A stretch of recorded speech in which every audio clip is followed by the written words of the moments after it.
핀테크 연구소에 오신 것을 환영합니다. 시청자 여러분, 지금 스마트폰에 깔린 금융 앱들을 한번 켜서 보시겠습니까? 네, 아마 다들 비슷비슷한 화면이 나올 겁니다. 맞아요.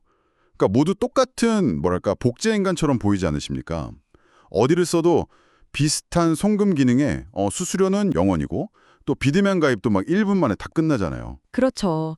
정말 피 튀기는 치열한 시장이죠. 그래서 과연 이 전장에서 살아남는 단 하나의 비밀은 무엇일까요? 오늘의 집중 탐구 영상에서는 핀테크 연구소 보고서를 아주 철저하게 해부해 봅니다. 네, 기술 격차가 완전히 사라진 생존의 전장에서 기업들이 어떻게 굳건한 기반을 다지고 또 고도화된 AI 마케팅 전략으로 시장을 지배할 수 있는지 오늘 심층 분석해 드리겠습니다. 자, 그럼 이 내용부터 하나씩 짚어보죠. 먼저 지금 핀테크 시장의 완벽한 포화 상태라고 진단하고 있습니다. 네, 송금이나 결제, 투자, 대출 같은 모든 카테고리에서 수십 개의 경쟁사가 혈투를 벌이고 있죠. 여기서 중요한 건 기업들 간의 기술 격차가 거의 0에 가깝다는 사실입니다. 0이요. 그러니까 기술적으로는 이제 차별화가 안 된다는 거네요. 맞습니다. 소비자 행동 패턴을 보면 이게 더 명확해지는데요. 기존에 쓰던 금융 앱에서 다른 앱으로 갈아탈 때 사람들은 극도의 귀찮음을 느낍니다. 저도 그래요. 새로 가입하고 인증받는 거 약간 귀찮잖아요. 그렇죠. 이 전환 비용이 너무 높아서 한번 정착하면 좀처럼 움직이지 않는 강력한 락인 효과가 발생합니다. 초기 시장 진입 시점에 고객을 뺏어오지 못하면 후발주자는 영원히 기회조차 얻지 못하는 아주 가혹한 구조죠. 잠깐만요. 여기서 반론을 하나 제기해 보겠습니다. 만약에 수수료가 0원이고 가입 절차가 진짜 단 1분밖에 안 걸린다면 네, 파격적인 조건이죠. 그렇죠. 그 정도면 후발주자라도 충분히 시장 판도를 뒤집을 수 있지 않습니까? 소비자는 결국 가장 빠르고 나한테 금전적 이득을 주는 곳으로 갈 텐데요. 단기적으로는 시선을 끄는데 분명히 유효합니다. 하지만 이것을 좀 더 큰 관점에서 연결해보면 전혀 다른 결론이 나옵니다. 다른 결론이요? 어째서죠? 압도적인 속도나 수수료 우위는 본질적인 한계가 있거든요. 아무리 혁신적인 코딩이나 편의성을 개발해도 경쟁사가 막대한 자본을 들이부으면 금방 따라잡히나요? 네, 길어야 3개월입니다. 3개월이면 완벽하게 똑같은 기능을 복제해냅니다. 출혈적인 가격 경쟁은 결국 다 같이 수익성을 잃고 망하는 길이죠. 그러니까 기능을 앞세우는 건 의미가 없다는 거군요. 맞습니다. 생존을 결정짓는 핵심은 그런 물리적인 기능이 아닙니다. 고객의 뇌리에 깊게 박히는 지각된 차별성. 다시 말해 이 브랜드는 무언가 다르다는 강렬한 느낌과 고유한 경험이 중요합니다. 아주 날카로운 지적이네요.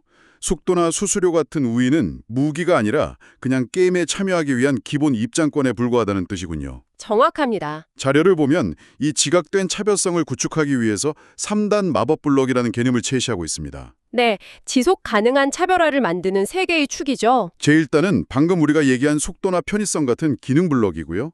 제2단은 정체성, 즉 고객을 팬으로 만드는 브랜드의 톤과 감성입니다. 그리고 마지막 제3단은 바로 가치 블록입니다. 변하지 않는 신뢰를 담보하는 ESG가 여기에 자리 잡고 있죠. 여기서 시청자님들도 약간 의문이 드실 텐데요. 당장 매출 올리기도 바쁜 스타트업 입장에서 감성이나 가치라는 블록이 왜 그렇게 필수적인가요? 여기서 우리는 매우 중요한 질문을 던지게 됩니다. 핀테크 기업의 소프트웨어는 단기간에 훔쳐갈 수 있는데 왜 그 기업이 가진 고유한 바이브와 사회적 신념은 훔쳐갈 수 없는가? 기술은 복제해도 철학은 못 뺏긴다는 뜻인가요? 맞습니다. 이 3단계 구조가 절대적인 이유는 바로 경쟁사가 넘을 수 없는 방어벽의 두께에 있어요. 1단계 기능 블록은 그냥 담장이 없는 평지입니다. 자본만 있으면 누구나 들어오죠. 하지만 2단계나 3단계로 가면 다르다는 거군요. 네, 정체성과 가치의 영역은 기업의 확고한 철학이랑 아주 긴 시간이 축적되어야만 만들어집니다. 타사가 결코 흉내낼 수 없는 깊고 넓은 해자가 구축되는 거죠. 이 부분이 정말 흥미롭습니다. 기술이 막 순식간에 복제당하는 살벌한 시장에서 철학과 가치가 어떻게 해킹 불가능한 절대 방어막이 되는지 그 구체적인 메커니즘을 뜯어보죠. 좋습니다. 제3단인 가치 영역, 즉 ESG를 하나씩 보내해 볼 텐데요. 솔직히 소비자가 송금 버튼 누를 때마다 지구 환경이나 지배 구조 이런 걸 생각하지는 않잖아요. 이게 어떻게 실제 수익으로 연결됩니까? 피상적으로 접근하면 그렇게 보일 수 있죠. 하지만 즉 환경 부문을 한번 보겠습니다. 이게 단순한 종이 영수증 없애기 캠페인이 아니에요. 그럼 뭐죠? AI 기반의 탄소 배출 추적 시스템을 결제망에 연동하는 겁니다. 결제망이에요? 네, 고객이 커피를 결제하거나 쇼핑을 할 때마다 자신의 소비가 지구에 어떤 영향을 미치는지 실시간 데이터 시각화로 보여주는 거죠. 아, 내가 커피 한 잔 마실 때마다 탄소가 얼마나 나왔는지 보여준다고요? 맞습니다. 그럼 고객은 단순한 소비를 넘어 자신의 라이프 스타일을 책임감 있게 관리하고 있다는 심리적인 보상을 받게 됩니다. 와, 그거 대단하네요. 이 감각에 길들여진 고객은 굳이 수수료 몇 푼 아끼자고 다른 앱으로 갈아타지 않겠어요. 절대 쉽지 않죠. 전환 비용이 무형의 감정 영역으로 훌쩍 뛰어오르는 겁니다. 그럼 S는 어떻게 작용합니까? S, 사회부문은 금융소외계층을 위한 포용적인 대출 심사나 교육을 뜻합니다. 우리 브랜드가 약자를 돕는다는 긍정적인 후광 효과를 만들죠. 착한 기업이라는 이미지를 주는군요. G는요? G, 지배구조에서 가장 중요한 건 투명성입니다. 예를 들어 고객이 대출을 거절당했다고 쳐보죠. 보통은 화를 냅니다. 그렇죠. 기분 나쁘잖아요. 왜 거절됐는지도 모르고요. 그런데 인공지능이 왜 대출이 거절되었는지 명확하고 이해하기 쉽게 설명해 준다면 어떨까요? 이걸 설명 가능한 AI, 즉 XAI라고 부르는데요. XAI를 쓰면 고객이 화를 내는 게 아니라 납득을 하겠네요. 맞습니다. ESG 투자가 오늘 당장의 가입 클릭률을 막 올려주진 못합니다. 하지만 고객과 기업 사이에 절대적인 신뢰를 뿌리내리게 해서 고객이 평생 가져다주는 누적 이익, 즉 LTV를 극한까지 끌어올리는 거죠. 가치라는 제3단 블록이 고객 이탈을 막는 방패라면 제2단인 정체성은 고객을 끌어당기는 자석 역할을 하겠군요. 아주 정확한 비유입니다. 일반 이용자를 완전 열광적인 팬으로 만드는 정체성의 비밀은 뭔가요?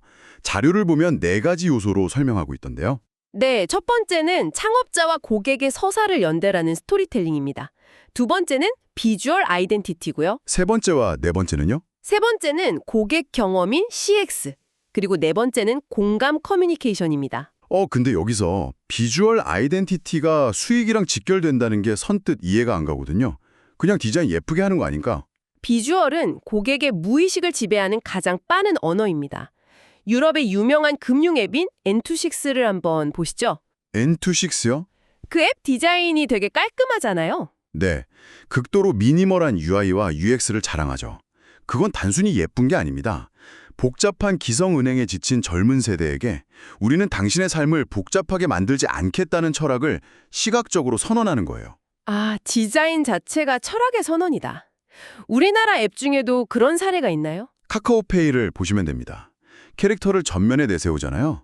딱딱하고 무서운 돈 이야기를 가장 친근하고 부드러운 정서로 치환하는 아주 고도의 전략입니다. 그러니까 앱 아이콘을 누를 때마다 일관된 폰트나 색상, 응대톤을 경험하게 되면서 특정 문화를 소비한다고 느끼게 만드는 거군요. 네, 단순한 금융도구를 넘어서는 거죠. 정말 명쾌합니다.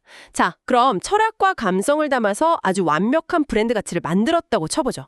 근데 치명적인 장벽이 하나 있습니다. 어떤 장벽 말씀이시죠? 아무리 좋은 메시지를 만들어놔도 그걸 적절한 타겟한테 전달하지 못하면 무용지물이잖아요. 수백만 명한테 일일이 맞춤형으로 메시지를 보내려면 천문학적인 비용과 인력이 필요할 텐데 이거 어떻게 돌파합니까? 바로 그 지점에서 마케팅 패러다임이 완전히 뒤집힙니다. 패러다임이 바뀐다? 과거에는 마케터의 직관이나 감에 의존해서 예산을 헛공에 좀 뿌렸다면 이제는 AI를 통한 STP 자동화 기술로 이걸 해결합니다. STP요? 그 마케팅 교과서에 나오는 세그멘테이션, 타겟팅, 포지셔닝 말씀하시는 거죠? 네, 맞습니다. 아주 철저한 데이터 기반의 과학적 접근으로 진화한 거죠. 구체적인 작동 원리가 궁금합니다. AI가 개입하면 고객 분류 기준이 어떻게 달라지나요? 단순히 나이나 성별 기준인가요? 그런 단순한 분류를 완전히 넘어서는 차원입니다. 세그멘테이션 단계에서 AI는 고객의 미세한 행동 데이터와 심리적 패턴을 실시간으로 군집화합니다. 이걸 데이터 클러스터링이라고 하죠. 행동 데이터를 분석해서 어떻게 나누는 거죠? 수백만 명의 이력을 분석해서 지금 당장 대출 상품에 가입할 확률이 높은 고전환군과 향후 10년 동안 꾸준히 수익을 안겨줄 고 LTV군을 자동으로 찾아냅니다. 와, 10년 후까지 예측을. 태면 매장 입구에 고객 마음을 읽는 독심술사를 세워두는 거랑 똑같네요. 아주 적절한 비유입니다. 그럼 다음 단계인 타겟팅과 포지셔닝은 어떻게 자동화됩니까? 타겟팅 단계에서 AI는 실시간 예측 모델을 돌립니다. 예를 들어 특정 고객에게 메시지를 보낼 때 출근길 지하철에 있는 오전 8시가 좋을지. 아니면 퇴근하고 쉬는 밤 11시가 좋을지. 네, 그걸 예측해서 전환 확률 99%를 달성할 수 있는 최적의 시점과 채널에만 마케팅 예산을 정밀 타격하는 겁니다. 99% 확률이라니 진짜 효율적이네요. 포지셔닝은요? 거긴 더 놀랍습니다. 실시간으로 경쟁사 동향까지 분석해서 해당 고객군이 가장 매력을 느낄 맞춤형 제안을 생성합니다. 배너 이미지나 카피도 바뀌나요? 네, 고객별로 색상, 폰트, 카피 문구가 자동으로 변형됩니다. 일괄적인 폭격이 아니라 고객 한 명 한 명을 위한 추정밀 맞춤 저격이죠. 정말 과학적인 진화라는 말이 딱 들어맞네요. 본 영상을 보시는 실무자 시청자님들이 가장 주목하실 만한 툴킷들도 자료에 명시되어 있죠. 네, 막대한 자본이 없는 소규모 팀도 대기업급 효과를 내는 마법의 도구들입니다. 짧게 예시를 들어주시죠. 카피라이팅과 기획은 챗GPT가 맡고요. 브랜드 톤에 맞는 고품질 이미지는 미드저니가 단 몇 초 만에 생성합니다. 영상 제작도 AI가 하나요? 네, 텍스트 스크립트만 넣으면 홍보 영상으로 즉각 변환해주는 루멘5 같은 도구도 적극 활용됩니다. 야, 대단하네요. 하지만 전문가님, 여기서 가장 큰 난관이 하나 있습니다. 금융산업은 다른 어떤 분야보다 규제가 엄격하잖아요. 그렇죠. 법적 제재가 강하죠. 만약에 생성형 인공지능이 무작위로 만든 카피를 썼다가 과장 광고로 영업정지라도 맞으면 완전히 끝나는 거 아닙니까? 이 부분에서 정말 주목해야 할 놀라운 사실이 있습니다. AI를 쓰면서도 규제 리스크를 완벽히 피하는 안전한 우회 전략이 있거든요. 안전한 우회 전략이요? 그게 뭡니까? 직접적으로 대출을 받으라거나 당장 가입하라고 유도하는 자극적인 카피는 지양해야 합니다. 대신에 방대한 금융 데이터를 AI로 정제해서 정보형 콘텐츠를 대량 생산하는 거예요. 정보형 콘텐츠라면 어떤 걸 말하는 거죠? 객관적인 시장 리스, 세금 절약 가이드, 초보자를 위한 투자 튜토리얼 같은 아주 유익한 정보들 말입니다. 그러니까 직접 우리 상품을 파는 게 아니라 쓸모있는 정보를 주면서 자연스럽게 우리 브랜드를 신뢰하게 만드는 거군요. 정확합니다. 규제 당국도 사실에 기반한 유용한 정보 제공은 제재하지 않거든요. AI로 그런 콘텐츠를 무한대로 찍어낼 수 있으니까요. 네, 고객은 지식을 얻어서 만족하고 기업은 위험을 피하면서 권위와 신뢰를 쌓는 완벽한 일석이조 해결책입니다. 방향성도 확고하고 도구도 강력한데 경영진 입장에서 한번 질문을 던져보겠습니다. 이런 감성 마케팅이나 차별화 전략이 진짜로 매출에 기여하는지 숫자로 증명할 수 있습니까? 네, 긍정적 시각에서 철저한 데이터로 증명됩니다. 그냥 착한 이미지 실컷 만들고 정작 돈은 못 버는 그런 허상이 아니란 말씀이시죠? 아닙니다. 초기에는 긍정 감성 점수나 인지도가 오르고 그 다음엔 핵심 추정 지표인 NPS, 즉 추천 지수가 급격히 뛰어오릅니다. NPS요. 고객이 자발적으로 지인한테 앱을 막 추천한다는 거죠? 네, AI 추적 시스템으로 분석해보면 소셜미디어의 긍정적 반응이 실제 자발 유입 비율 증가로 이어지고 최종적으로 고객 유지율과 매출 상승으로 귀결되는 전 과정을 명확히 숫자로 확인할 수 있습니다. 완벽하네요. 하지만 빛이 있으면 늘 그림자도 있는 법입니다. 부정적 시각도 살펴봐야겠죠? 이 전략이 기업을 벼랑 끝으로 내몰 수 있는 실패 공식도 존재하지 않습니까? 네, 반드시 숙지해야 할 3가지 비판적 경고가 있습니다. 첫 번째가 뭔가요? 첫째, 겉으로는 요란하게 홍보하면서 실제 사회공헌은 없는 가짜 ESG, 즉 그린워싱입니다. 이건 들통나면 치명적이죠. 둘째는요? 둘째, 단기 성과에 급급해서 영혼 없이 AI로만 대량 생산한 진정성 없는 쓰레기 컨텐츠의 범람입니다. 마지막 셋째가 제일 중요할 것 같은데요. 셋째는 감성적인 디자인이나 겉모습에만 집착하다가 핀테크의 생명줄인 기본 보안과 결제 안정성을 소홀히 하는 행위입니다. 본질을 만각한 허상 마케팅이네요. 진짜 화려한 최고급 레스토랑인데 정작 주방 위생은 엉망인 거랑 똑같잖아요. 완벽한 비유입니다. 핀테크 산업은 한 번 신뢰가 무너지면 즉각 규제 기반의 철퇴를 맞고 대규모 고객 이탈이 일어납니다. 복구가 안 돼요. 대안이 있을까요? 유일한 철칙은 실체가 먼저, 포장은 나중이라는 순서를 뼈에 새기는 겁니다.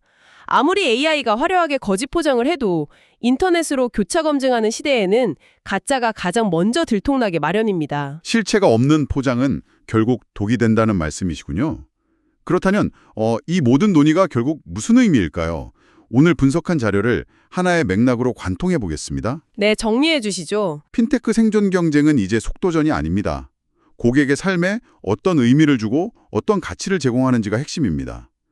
치열한 시장의 3대 핵심 축을 꼽자면 신뢰를 담보하는 ESG 가치, 깊은 유대를 형성하는 브랜드 정체성 혁신, 그리고 이걸 고객에게 정밀 타격하는 AI 기술이죠. 맞습니다. 인간적인 가치를 설계하고 인공지능으로 확장하라. 이게 결론이네요. 네, 복제인간 같은 앱들 사이에서 고객 마음을 움직이는 건 결국 고유한 철학이고 AI는 그 철학을 전달하는 가장 강력한 무적의 확성기가 될 겁니다. 시청자 여러분, 오늘 길고 밀도 있는 논의를 마무리하면서 여러분의 뇌리를 자극할 도발적인 화두를 하나 던지겠습니다. 어떤 화두죠? 머지않은 미래에 모든 회사가 초고도화된 AI로 오차 없는 맞춤 메시지를 매 초마다 쏟아내는 시대가 온다고 상상해 보십시오.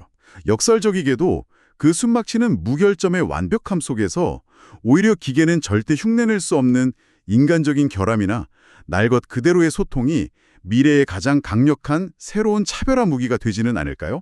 정말 생각할 거리가 많은 질문이네요.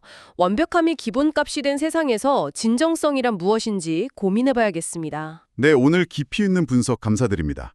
제공된 자료에 따라 다음 영상인 제9장 글로벌 핀테크 마케팅 벤치마크 편에서는 세계 시장의 성공 사례를 낱낱이 파헤칠 예정이니 많은 기대 부탁드립니다.